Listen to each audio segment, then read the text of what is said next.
It all started with a sentence that felt less like a request and more like a dagger wrapped in sugar. "If you don't drive my friends to the concert, I'll just go with my ex instead." I can still see her standing there in the doorway of my garage, Chloe, my girlfriend of 2 years, perfectly done hair, dressed to the nines, flanked by her equally impatient friends Tiffany and Jessica, all of them smelling faintly of perfume and smugness, expecting me to drop everything I was doing. And everything, that day, wasn't just some casual hobby. It was my livelihood, my pride, my art. I own a garage that specializes in restoring classic cars, and I was elbow deep in a full ground-up restoration of a 1969 Charger for a client who was paying top dollar for perfection.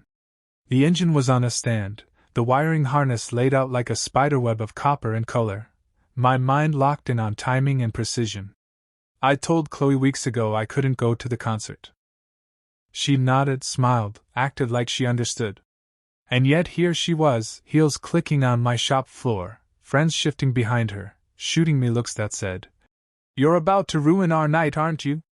When I reminded her I couldn't leave because I was in the middle of the most critical phase, her smile tightened and her voice took on that edge I'd come to know too well. "Mark, you promised you'd figure something out. How are we supposed to get there? A rideshare will cost a fortune." I told her plainly I never promised anything and assumed one of them would drive. That's when Tiffany, with a little scoff, chimed in that parking downtown was a nightmare and my truck would be so much easier. And there it was, the expectation that my time, my tools, my resources were theirs for the taking, wrapped in a tone that made it sound like I was being unreasonable for not caving. I said no, firmly. And that's when Chloe pulled out her trump card, or so she thought. "Fine," she said, phone already in hand. "I'll just call Alex." Her ex.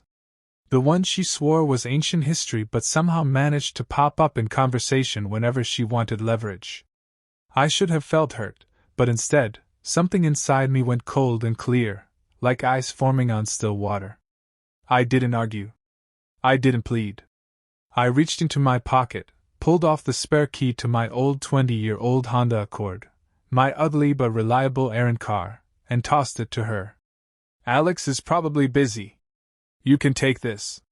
Have fun." The look on her face was priceless, confusion first, then irritation. She didn't want the beater, she wanted the reaction. She scoffed, said she wasn't driving. That embarrassing thing. But when I told her it was that or a rideshare, the huff she gave told me she'd lost that round. Moments later, I heard the Honda's tired little engine cough to life. Here's the thing. They didn't know that car had a hidden GPS tracker and a remote fuel pump kill switch I'd installed years ago for theft prevention. They also didn't respect the fact I'd told Chloe, multiple times, that if the check engine light ever started flashing, she needed to pull over immediately or risk stalling it completely. She always brushed it off with, Yeah, car stuff." I got back to work on the Charger, but an hour later, curiosity won and I opened the tracker app. They weren't at the concert. They were parked in a trendy bar district halfway there. Then came the text from Chloe. "Alex flaked. Not answering. We're stopping for a drink to figure it out." I smirked. So much for the threat. Over an hour later, they were back on the road, heading toward the concert, late and probably annoyed. When they hit the busiest, most inconvenient stretch of highway, I opened the kill switch app, tapped deactivate, and slid my phone away. For the next 2 hours, I made incredible progress on the Charger, while my phone stayed blissfully silent, until it didn't. Chloe's text popped up. "The car just died in the middle of the highway. It won't start." She admitted the check engine light had been flashing for 10 minutes. I ignored her calls. More texts poured in, panic, anger, blame. Eventually Tiffany was calling her dad for rescue. An hour later, an automated highway patrol message informed me my car had been towed as an abandoned hazard. 30 minutes after that, Chloe's voice was shrill in my ear. "They towed the car. It's $300 to get it out. You need to come pay this."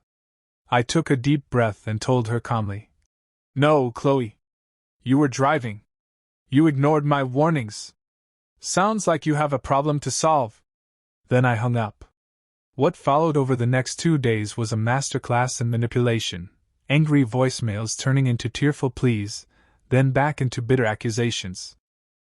Tiffany texted me insults. I blocked her after sending one screenshot of my warning about the check engine light. The real kicker was that Chloe didn't have the money for the impound fee. She lived paycheck to paycheck, burning cash on clothes, lunches, and nights out. She ended up calling her parents for a ride home, arriving late Sunday afternoon ready to fight. "You did that on purpose," she yelled. "You left us stranded." I stayed calm. "Perhaps you should have taken your ex up on his offer." "Oh, wait," he flaked. Her face flushed.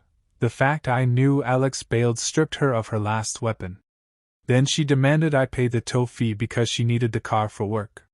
That's when my curiosity about her overreaction got the better of me. While she sulked in the bedroom, I opened my laptop, still logged into her social media, and found the truth. The concert was never the main plan.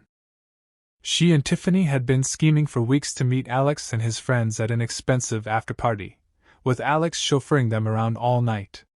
Me driving was her backup plan, the boring option. The messages were full of mocking comments about me, Tiffany calling my truck a joke, Chloe calling me her reliable but dull ride. Even writing, "If I act frustrated enough, Mark will cave. He always does." That line lit a fire in me.